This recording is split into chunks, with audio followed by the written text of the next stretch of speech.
Bonjour les vierges, j'espère que vous allez bien. On va découvrir ensemble vos énergies pour le mois d'avril.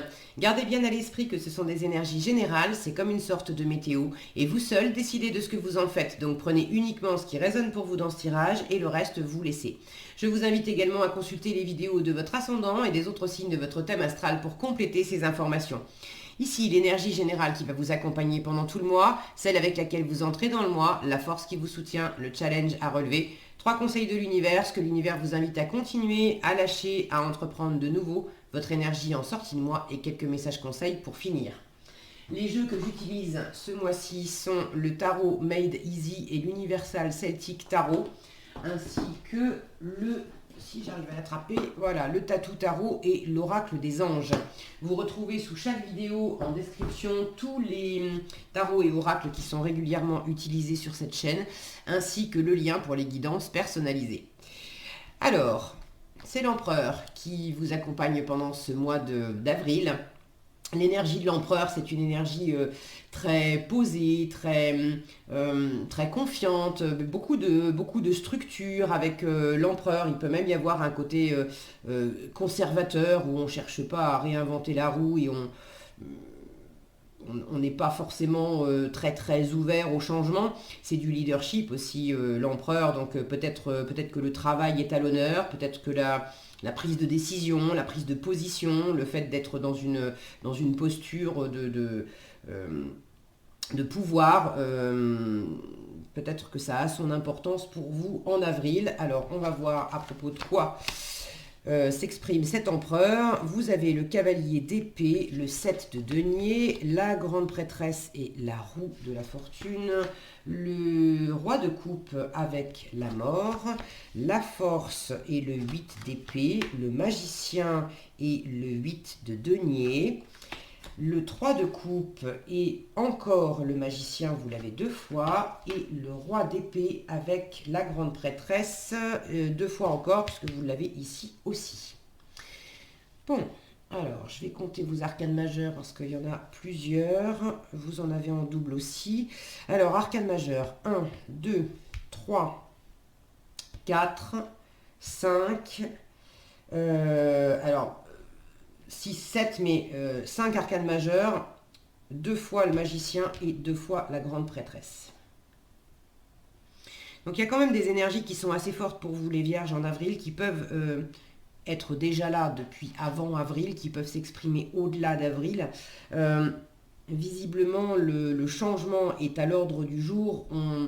Les arcanes majeures insistent sur ce changement avec la roue de fortune, la mort, et puis le magicien qui initie de la nouveauté, et la grande prêtresse juste derrière. Après le 1, on a le 2 qui passe une sorte de cap. Il y a une sorte de cap initiatique avec la grande prêtresse. Alors j'ai l'impression que ce changement sur lequel les cartes insistent, c'est un changement qui est possiblement dans votre vie concrète, matérielle, extérieure, mais c'est déjà un changement qui vient du plus profond de vous. Il y a quelque chose en vous qui se métamorphose profondément avec cette grande prêtresse et qui couvre, j'ai l'impression, depuis déjà un moment. Maintenant, ça n'a pas été simple pour vous, ce changement ou cette métamorphose intérieure. Avant que ça se manifeste à l'extérieur, j'ai la sensation que ça fait déjà un moment que ça couve à l'intérieur. Ça n'a pas toujours été agréable à vivre et il y a encore des moments où c'est un peu challengeant émotionnellement. Vous n'êtes pas forcément toujours bien aligné émotionnellement avec cette métamorphose intérieure. Mais vous tenez le bon bout, parce que là j'ai vraiment, avec la force et le 8 d'épée dans ce qu'on vous invite à continuer, j'ai vraiment cette sensation de tenir bon et d'arriver à maîtriser une part de vous qui justement était peut-être fermée au changement, dans le déni de certaines choses, dans la sensation d'être bloqué, de pas y arriver, de ne pas arriver à voir la sortie, à voir l'issue, à voir la solution de ce changement qui était à l'œuvre. Donc il y a quelque chose, j'ai l'impression, qui était inconfortable, mais vous prenez le dessus. Le processus n'est pas terminé, mais vous maîtrisez quand même beaucoup mieux le processus. Et Et là, j'ai quelque chose justement, de très aligné, de très ordonné, beaucoup de compréhension, un très bel équilibre entre l'esprit rationnel, analytique et puis votre intuition. Donc j'ai quelque chose de très mûr en fait en résultat du tirage. Donc c'est quand même, ça rejoint cette posture très posée, très structurée, très ordonnée de l'empereur qui stabilise, qui rassure, qui réconforte justement parce qu'avec lui on sait que les choses sont posées, bien posées, ça va pas partir en cacahuète dans tous les sens. Quand on a un empereur dans les parages, on peut s'en remettre à cette énergie-là pour savoir que ça va être stable et du coup rassurant. Donc cette stabilité, cette maturité, je l'ai en résultat de tirage, donc c'est très engageant, les vierges. Alors, vous démarrez, je vous parle de la fin avant de vous parler du début, mais j'aime bien des fois, voilà, je le prends comme ça vient. Alors, vous démarrez ce tirage, vous entrez dans le mois d'avril avec les énergies du cavalier d'épée et du 7 de denier. Regardez ce 7 de denier, j'adore. Regardez comme il est adorable. Il est trop choupinou, ce petit. J'adore cette carte dans cet oracle du 7 de denier. Regardez ses yeux complètement ébahis devant tous ces deniers qui sont agités sous son nez. Alors là, j'ai l'impression que vous entrez dans le mois d'avril avec une grande détermination à récolter. Alors à récolter, les deniers, c'est quoi? Les deniers, c'est déjà les valeurs intérieures, la valeur que vous accordez à vous, vous accordez aux gens, vous accordez aux choses. Les valeurs, c'est des valeurs d'abondance aussi. Donc là, je vous sens très déterminé à récolter avec abondance, à récolter les fruits aussi de ce que vous avez semé jusqu'à présent, du travail que vous avez fourni. Le 7 de denier, c'est la carte du jardinier.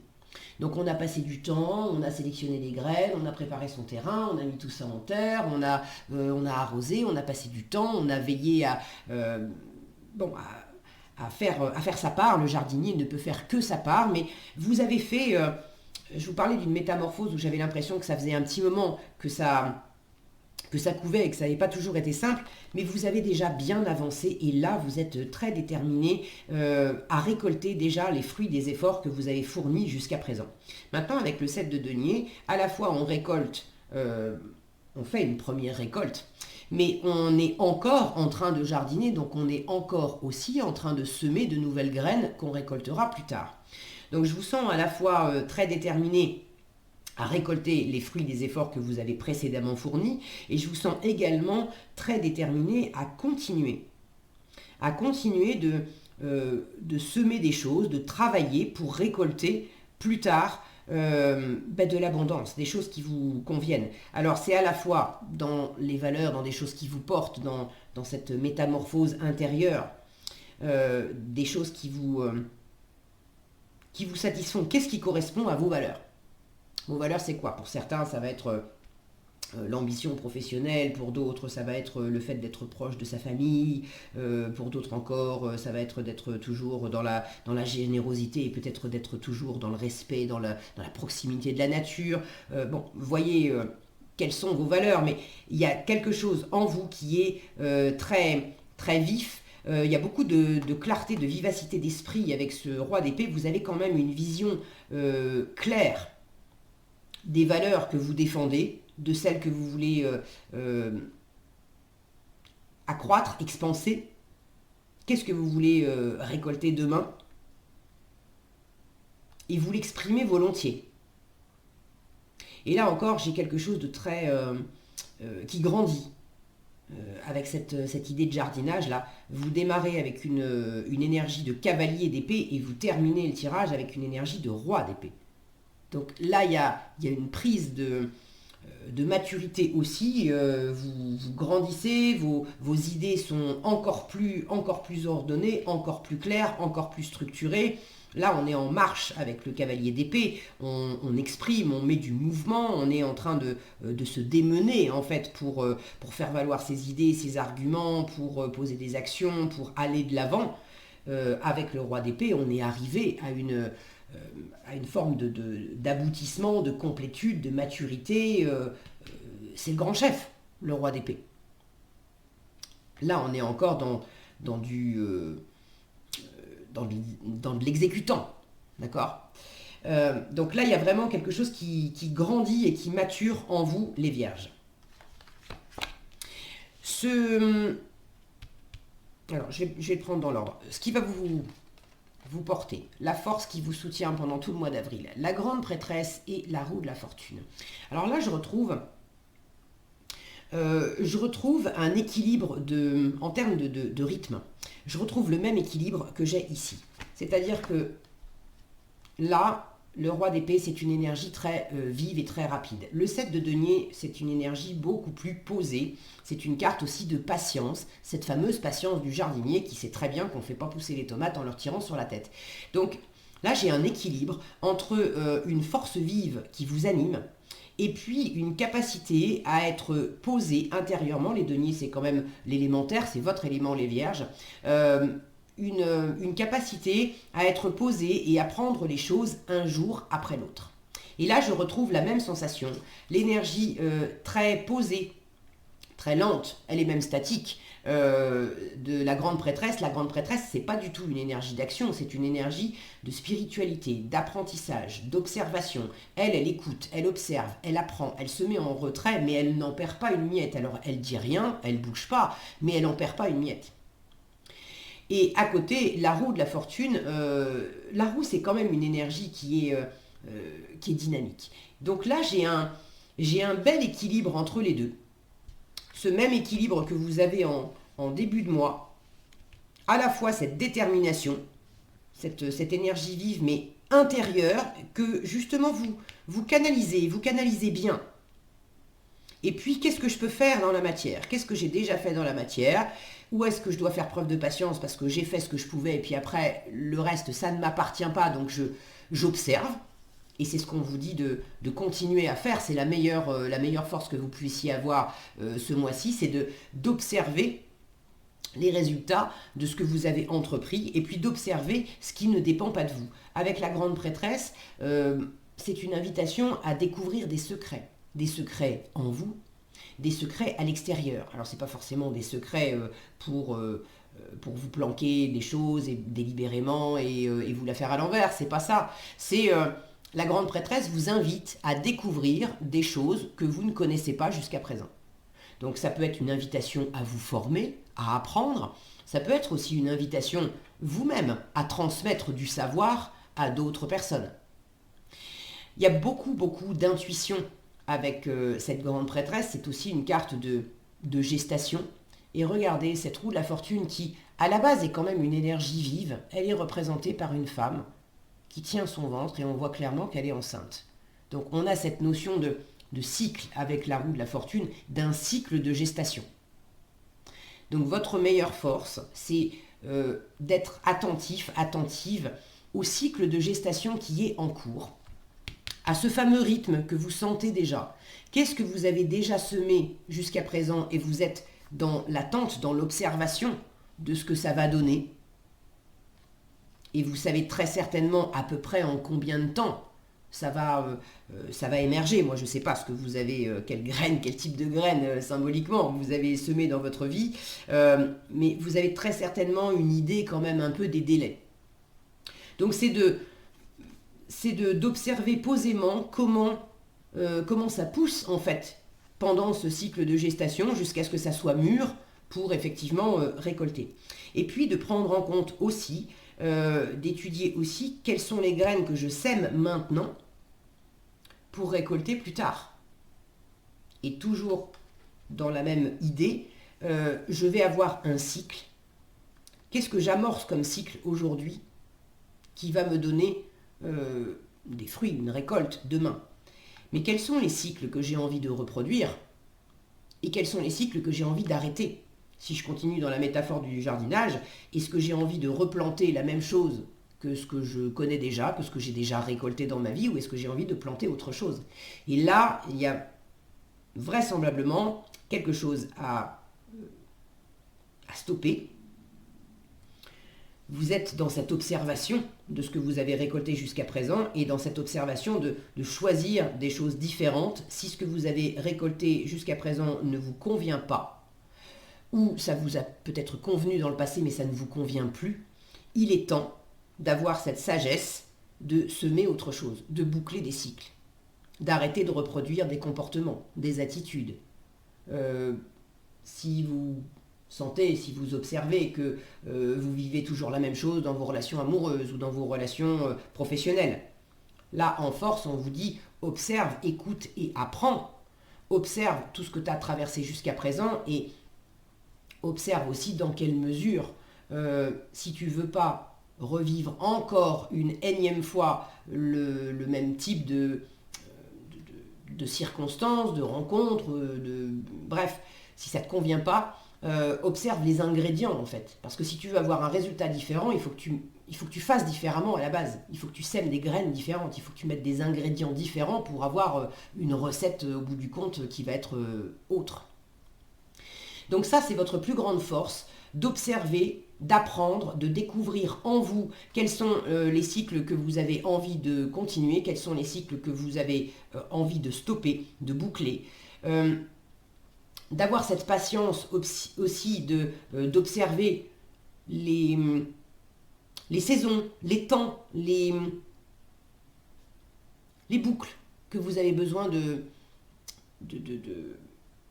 pas brusquer. Il y a un rythme. À écouter, un rythme extérieur. Alors écoutez votre propre rythme bien sûr, mais écoutez aussi un rythme extérieur.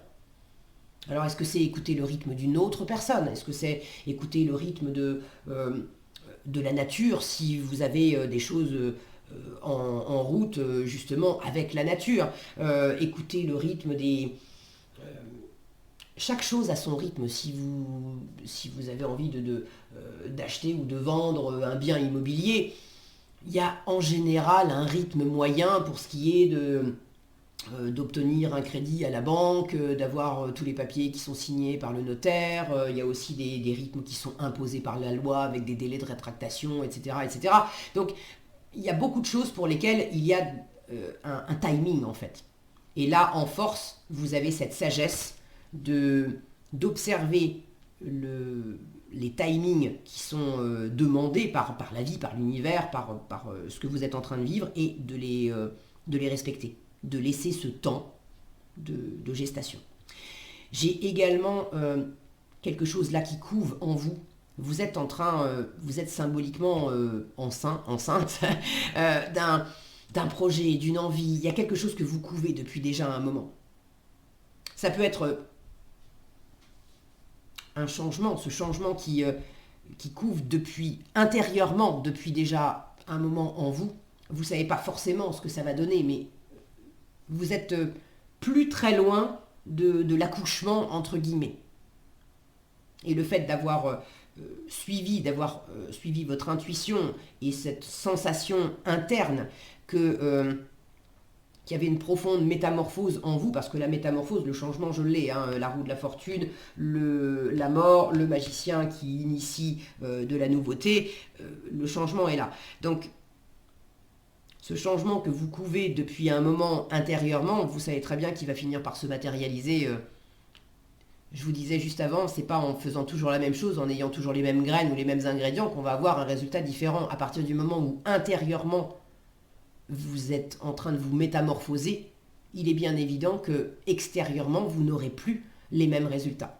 Que ce soit amoureusement, professionnellement. Bon. Alors, en challenge, en revanche, le roi de coupe et la mort.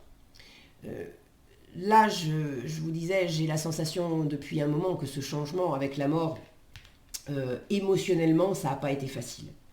Et vous avez encore au mois d'avril un peu de mal à être dans cet alignement émotionnel. Le roi de coupe, quand il est bien aspecté, il est jamais déstabilisé ni par ce qu'il ressent lui-même, ni par ce que lui envoie l'extérieur.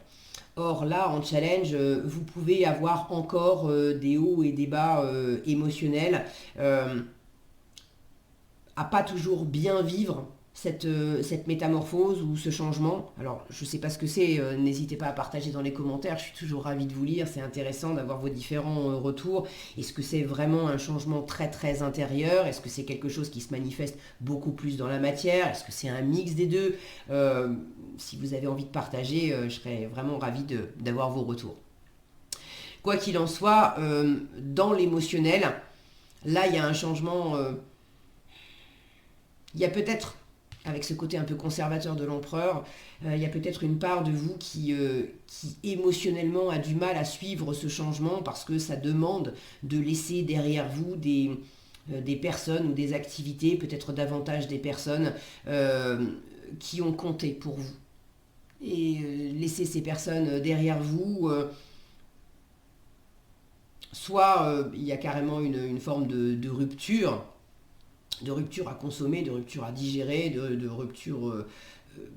une fois encore, j'ai cette sensation que ça fait déjà un moment que c'est là. Hein. C'est pas, j'ai pas de carte de rupture à proprement parler ici. Mais regardez là, sur la carte de la mort, j'ai des têtes sur des pics. Donc, des ruptures, il y en a eu quand même. Il y a des têtes qui sont tombées, il a fallu se séparer de certaines personnes et aussi de certaines idées. La tête, symboliquement, c'est la raison, c'est l'ego. Donc il y a des idées aussi qui sont tombées et émotionnellement, il y a quelque chose qui est peut-être pas encore complètement raccord entre l'idée et le ressenti. J'espère que je suis claire. Ça peut être le fait d'avoir décidé de plus faire affaire avec telle personne parce que c'est de plus partager tel truc avec telle personne parce que voilà, pour X ou Y raison, bon, stop, on coupe, mais en même temps, émotionnellement, j'ai pas fini de digérer le fait que bon, c'est quand même une personne qui a compté pour moi. Et même si, d'un point de vue rationnel, je sais que c'était la meilleure façon de gérer les choses, et oui, il fallait en passer par ce changement, mais émotionnellement, c'est pas digéré.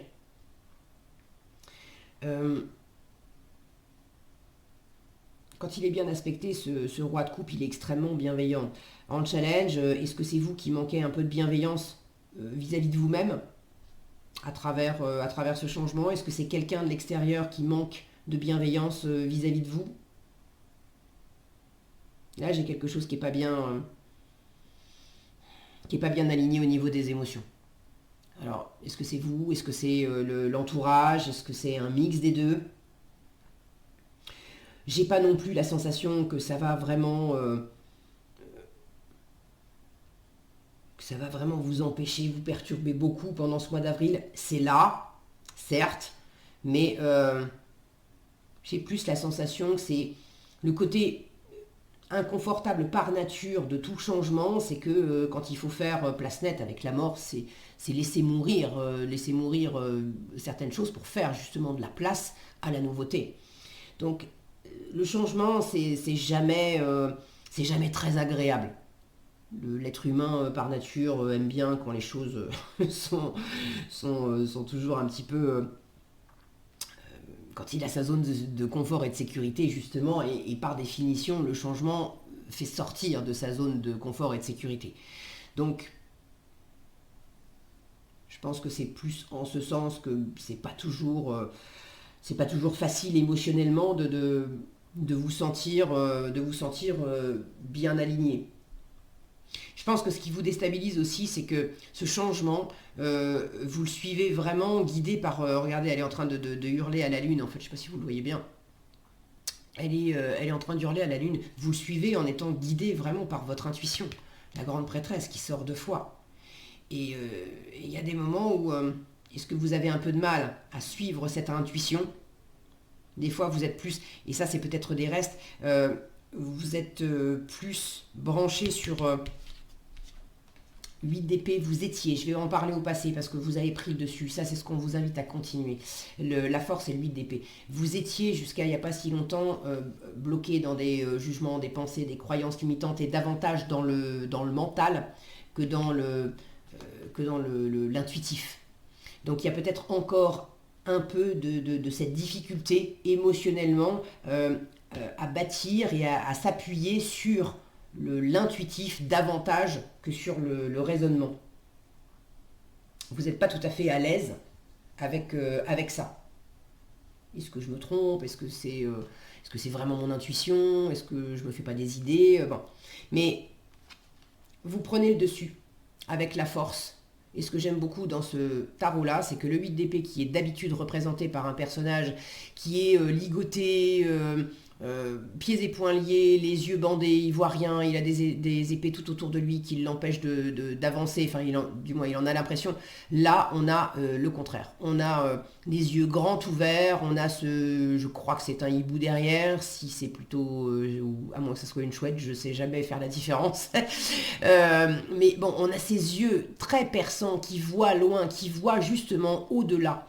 Donc vous avez réussi avec beaucoup de force, de détermination, et quand il y a encore en vous une petite insécurité de est-ce que je suis bien mon intuition, est-ce que je ne suis pas en train de m'enfermer dans mon mental, est-ce que dans les moments où le mental ramène encore un petit peu sa fraise, vous n'en êtes pas dupe. Vous avez les yeux grands ouverts là-dessus. S'il y a un jugement, une croyance limitante qui vient résonner dans votre tête, vous ne vous laissez pas faire. Vous prenez ça pour ce que c'est, vous voyez clairement que, ah tiens, c'est encore une petite voix ancienne qui vient me dire que je vais peut-être pas y arriver, que je suis pas à la hauteur, que c'est pas une bonne idée de me lancer dans telle activité parce que économiquement c'est pas le moment, blablabla, blablabla. Mais vous tombez pas dans le piège. Donc là, il y a une grande détermination à vous détacher justement de tout ce qui vous a bloqué, de tout ce qui vous a limité. Le changement, il est aussi là. Alors aussi là, j'ai envie de vous dire, il est avant tout là. Ça part vraiment de vous. Il peut y avoir de la limitation extérieure avec le 8 d'épée. Des choses qu'on vous dit. Tu vas pas y arriver, c'est pas pour toi, c'est pas le bon moment, moi je serai toi, je ferai autrement, etc. Avec les épées, on est dans la communication. Mais là encore, si effectivement vous avez un environnement qui a tendance et qui a eu tendance à vous limiter, vous êtes en train de vous en éloigner. C'est peut-être ça aussi les têtes qui ont besoin de tomber, de vous émanciper de toutes les personnes bien pensantes entre guillemets, qui essaie de vous expliquer comment vivre votre vie et prendre les choses. Votre vie, c'est votre vie, vos choix, c'est vos choix, et il n'y a que vous pour décider ce qui vous convient, ce qui ne vous convient pas. Donc, là, j'ai des injonctions de la part de l'extérieur. Il faut, tu dois. C'est comme ça, et puis c'est pas autrement. Non, non, non, non, non. La vraie vérité, c'est la vérité du cœur, et c'est pas il faut, je dois, c'est j'ai envie, je choisis. C'est pas pareil. Et vous êtes en train de découvrir ça. Vous êtes en train de boucler le cycle aussi des il faut, des tu dois, pour les remplacer par des je choisis, j'ai envie. Et ça vient vraiment de vos profondeurs. Vous descendez vraiment dans votre inconscient aussi. Vous allez chercher profondément en vous vos vérités. Et les vérités, c'est des vérités du cœur. L'intuition, c'est le cœur. C'est pas le mental. Donc là, continuez à pas vous laisser berner par vos propres petites voix, par les propres injonctions de l'extérieur qui vous ont bloqué pendant un moment. Vous restez déterminé sur ce que vous voulez mettre en place, récolter, aller de l'avant.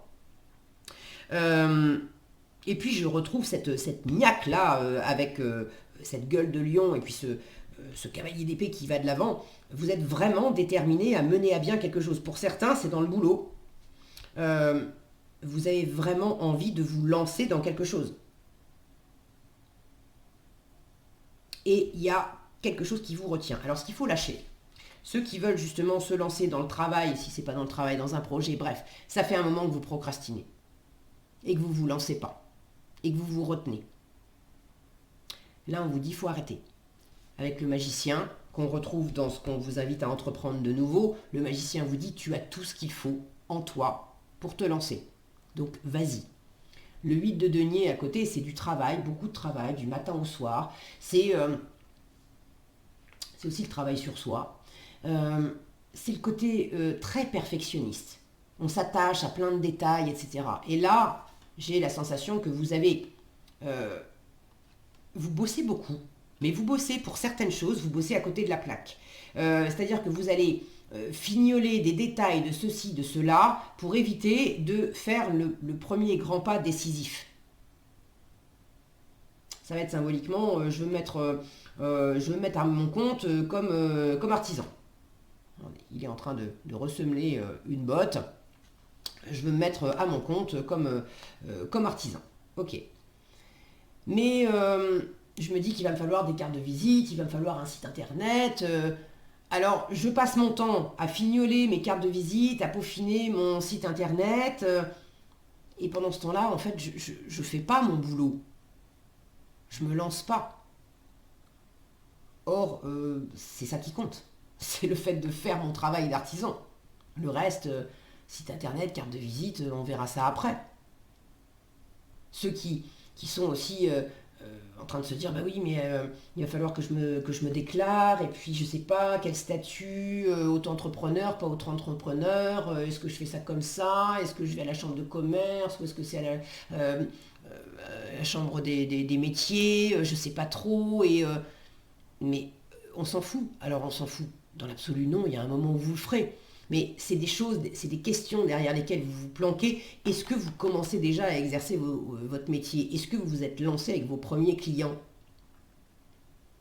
Ah ben oui, mais je ne sais pas parce que je suis encore en train d'apprendre. Mais vous n'êtes même pas obligé de dire officiellement je me suis lancé dans mon boulot. Qu'est-ce qui vous empêche de demander à l'entourage ou même de mettre une petite annonce sur un réseau social pour dire bon ben voilà, je suis en train de me lancer, là j'ai envie de me lancer dans telle activité, je cherche des cobayes.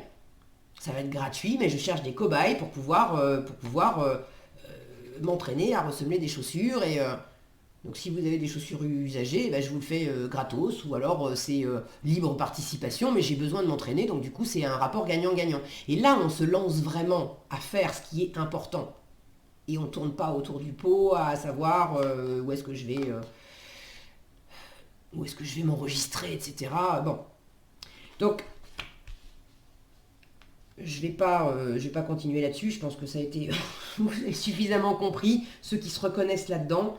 Je voulais décliner de façon professionnelle, mais le côté procrastiner en m'attachant à certaines choses pour éviter de faire autre chose qui est quand même plus décisif. Si c'est pas professionnel, vous pouvez vous reconnaître, ça peut être le fait de se lancer dans une relation, ça peut être pour un projet artistique, j'en sais rien. Si vous reconnaissez dans le schéma, là on vous dit stop, lâche, arrête. En revanche, à entreprendre de nouveau, je retrouve le magicien. Lance-toi, mais lance-toi joyeusement. Lance-toi aussi, appuie-toi sur tes amis. Le 3 de coupe, c'est les amis, c'est l'entourage, c'est les réconciliations, c'est la joie, c'est se lancer avec dynamisme, c'est se lancer au lieu d'être dans le côté trop rigoureux, le nez dans le guidon, et puis le nez dans le guidon et dans le mauvais guidon. Je bosse beaucoup, mais je bosse beaucoup, je m'occupe beaucoup à faire autre chose et pas la chose essentielle. C'est lance-toi, mais lance-toi avec plaisir, lance-toi avec légèreté. Tourne-toi aussi vers des personnes, pour ceux qui ont fait du tri dans les relations là. Tourne-toi vers les personnes, arrête d'être tout seul, dans ton coin, sur ton truc, voilà, sur ce qui t'anime vraiment, parce qu'il y a vraiment quelque chose qui vous anime les vierges. Arrête d'être tout seul dans ton coin, et puis tourne-toi vers des personnes avec lesquelles tu te sens plus léger, plus légère, qui reconnaissent ce que tu fais. Là, on est dans la légèreté. C'est le petit apéro qu'on va aller se prendre ensemble à la fin de la journée de boulot. Et puis les petites blagues et les bons moments. Et les collègues qui vont dire ah, dis donc, c'est génial ce que tu as fait et tout. J'ai jeté un œil à ce que tu es en train de préparer. C'est chouette. C'est vraiment quelque chose de très joyeux, La carte parle d'elle-même. Ok ? Donc là, on vous invite à vous mettre dans une énergie beaucoup plus joyeuse, beaucoup plus spontanée, beaucoup plus dansante, et de ne pas rester tout seul aussi, de partager ça. Alors, pour ceux qui repoussaient l'échéance de faire un pas, là, je crois que c'est clair, on vous dit arrête de procrastiner, franchis le pas et franchis-le avec plaisir. Pour d'autres, c'est peut-être pas nécessairement le fait de franchir un pas, encore que avec le magicien, il y a cette idée-là, mais le magicien, c'est aussi l'idée d'être créateur, créatrice de votre vie. Et là, pour certains, vous êtes très très très axé sur le travail depuis un moment. Et vous avez beaucoup créé le travail. Mais en créant le travail, vous avez créé aussi de l'enfermement dans le travail. Vous êtes tout seul, alors vous le faites parce que ça vous plaît. Et quand je dis travail, c'est pas nécessairement travail professionnel. Ça peut être du travail sur soi. Ça peut être un projet artistique. Ça peut être le fait, on est dans les deniers, ça peut être le fait de faire du sport, de travailler son corps. Mais il y a quelque chose qui vous occupe depuis longtemps, depuis suffisamment longtemps pour que vous vous rendiez plus compte que vous vous êtes enfermé là-dedans, vous êtes matin, midi et soir à fond là-dessus. Et on vous dit, écoute, lâche ça parce que tu es en train de... arrêtes de créer en fait une bulle où tu t'enfermes. Tu t'enfermes dans ce que tu maîtrises, tu t'enfermes dans ce que tu sais faire. Mais là, il y a aussi le besoin de se réouvrir à l'environnement. Et on vous invite à continuer d'être créateur, créatrice de votre vie, mais à partager aussi. À laisser de la place aussi à des moments de récré. Pour ceux qui sont à fond dans le boulot depuis déjà un moment, on vous dit tu veux pas lever un peu le nez du guidon et puis passer des moments de récré avec des personnes autour de toi où tu vas reprendre une respiration, faire une pause. Cette notion-là de faire une pause pour laisser aussi, pour vous laisser le temps d'incuber, c'est peut-être aussi ça le changement, d'apprendre que la meilleure façon de travailler, c'est pas toujours d'être tout le temps sur le pont. C'est aussi d'avoir des moments où on se coupe du travail, où on va aller faire une balade à la campagne, où on va voir des amis, on va prendre un verre, on va partir en week-end. Et même s'il y a une part de vous qui dit « Ah là là là, mais j'ai encore du travail à faire, j'ai encore du travail à... » Oui, mais c'est là où vous avez l'impression de ne pas travailler et que c'est pas bien. Il y a une pensée qui est erronée et qui vous enferme parce que votre intuition, elle sait que dans ce moment où vous avez décroché mentalement, je dis bien mentalement, vous avez décroché mentalement de ce qui vous occupait, et vous êtes dans de la récré, dans du fun, dans du sport, on prend un café avec des copains, on rigole et tout ça, très bien. Pendant ce temps-là, intérieurement, dans votre inconscient, ça continue de travailler. Et ça continue de grandir. Et quand vous revenez à votre travail après avoir pris cette pause, ce week-end, ces petites vacances, vous avez une capacité à avoir les idées très claires, très posées, à décider tout de suite de ce qu'il faut faire, de ce qu'il ne faut pas faire, de sentir qu'il y a quelque chose qui est très mûr intérieurement. Et vous avez de nouvelles idées qui jaillissent et que vous pouvez mettre en œuvre. C'est comme quand on pose, avant de dormir, quand vous cherchez la solution à un problème, posez votre attention à un moment juste avant de dormir, posez votre attention sur ce pourquoi vous cherchez une solution. Et puis, endormez-vous. Et souvent, le matin, dans la journée, vous allez avoir des nouvelles idées. Vous allez avoir peut-être carrément la clé qui se présente et la solution tout de suite qui apparaît au réveil. Mais c'est le fait d'avoir su décrocher avec le mental et de laisser cette part beaucoup plus inconsciente, beaucoup plus intérieure, beaucoup plus intuitive, faire le boulot. Et quand c'est mûr, ça émerge. Et là, visiblement, en résultat du mois, il y a quelque chose qui émerge suffisamment pour que intellectuellement, dans l'extérieur, dans ce que vous dites, dans les décisions que vous prenez, dans la structure que vous posez pour faire, il y a quelque chose qui a grandi. On est passé de cavalier à roi. J'ai un très bel équilibre entre l'énergie féminine et l'énergie masculine.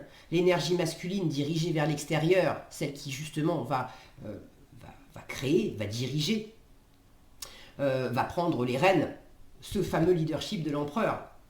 Et puis cette énergie féminine qui, elle, est beaucoup plus réceptive, beaucoup plus créatrice, intuitive. Donc là, j'ai un très joli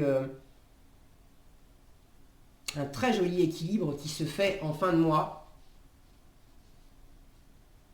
où vous savez vous appuyer sur votre intuition, sur votre créativité, sur votre inspiration, pour prendre des décisions, pour mener à bien des choses.